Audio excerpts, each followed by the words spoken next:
చినుకు పిచ్చి మొలక వేసింది, పాడలేని గొంతులోన పాట ఏదో పలికింది. గుండె ఒక్కటున్న చాలు గొంతు తానే పాడగలదు, మాటలన్నీ దాచుకుంటే పాట నీవు రాయగలవు. రాత రాని వాడి రాత దేవుడేమి రాశాడో, చేతనైతే మార్చి చూడు వీడు మారిపోతాడు, మనిషి అవుతాడు.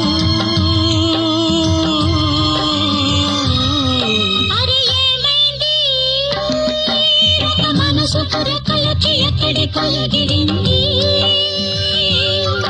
అది ఏమైంది? తన మనిషిని వెతుకుతూ ఇక్కడొచ్చి వాలింది. కలగా